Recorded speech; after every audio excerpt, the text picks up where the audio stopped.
Hello students, in the previous video we have done sum number 1 of exercise 10. Chapter 10 has only one exercise. So we have done sum number 1 in which we have found the simple interest and amount. Now students, you will be finding many sums in which you have to find the principal and sometimes you have to find the time. So many types of sums will be there. The second sum, what sum would yield an interest of rupees 60. So interest already given here. So here he has asked you what sum means. You have to find the sum. You have to find the sum means, as in the previous video I have told you, sum is principal. Okay, so we have to find the amount which we borrowed. And interest that we found in the previous sum, it is already given to you. Rupees 60 is your simple interest. Time is there and rate is there. So you have to find the P. So what we will write here, P is a question mark for you. It is not given. You have to find this. Then comes T. T is 2 year, and then rate, that is 3% per annum. Okay. So one more thing is given to us. What is that? Simple interest. What sum would yield an interest? So interest of rupees 60 means rupees 60 is your interest. So as I told you that in the whole exercise you have to use only one formula. Okay, and what is that formula? Simple interest formula, PTR over 100. Here also we will be using the same simple interest as it is given to us. So what we will write? We will write its formula here, PTR over 100 below SI. We will write its formula is equal to as it is and 60 as it is. So 60 is already our simple interest, and in place of SI means simple interest, we will be writing its formula, because only in that formula there is P, which is missing term. So two terms are there which we are already having. So one is missing and simple interest is also we are having. So it will be very easy for us to find this. So what we will write? P as it is. What is T? T is 2 year, R is 3 over 100 is equal to 60. Okay. So P into 3 2s are 6 over 100 is equal to 60. We want P. What we will do?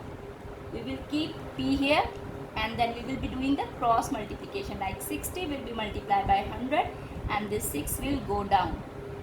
Okay, clear? 100 will be multiplied by 60 and this 6 will come down, because it is in multiplication here. It will come in division and it will shift from one LHS side to RHS side. So this 6 and this 6 cancelled, 1 0, 60 comes at 10. So your principal will be rupees, 2 zeros and 1 0 will give you 1000. That is your answer of the second sum.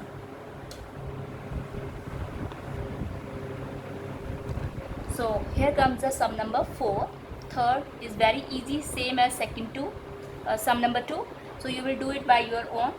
So students, like in previous sum, you have to find the sum, borrowed sum. Now you have to find the rate of interest. You have to find when principal is given to you. Principal is rupees 7500. Okay, interest is also given to you and time is also given to you. First we will write time, which is 5 year, and what is missing? R is missing, and one thing more is given. What is that? Interest, that is rupees 750. I am writing interest at the end because I am going to use the formula of simple interest. So I will be writing it at the end so that I can proceed my sum. As calculation I will start here. So I am writing it at the end. All the three terms which is missing, which is given, I will be writing in the beginning. Only simple interest I will be writing at the end, so that I can start with the formula PTR over 100. Okay.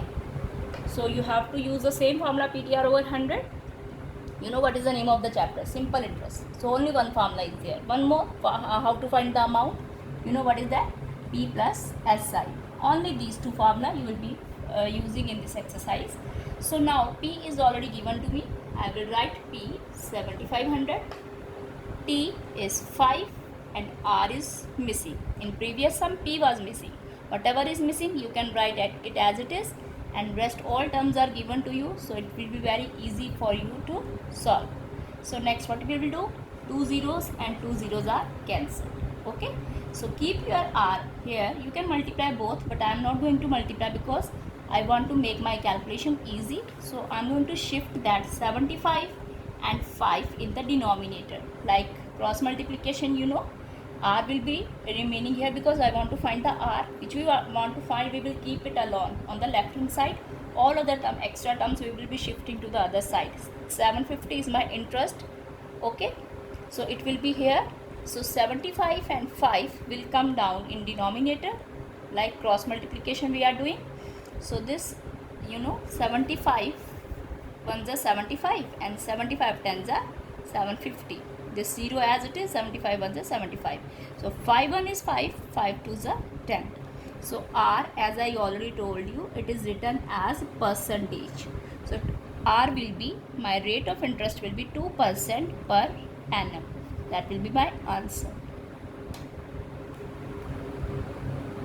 So students, for your homework, you will have to do sum number 3rd, 5th and 6th by your own.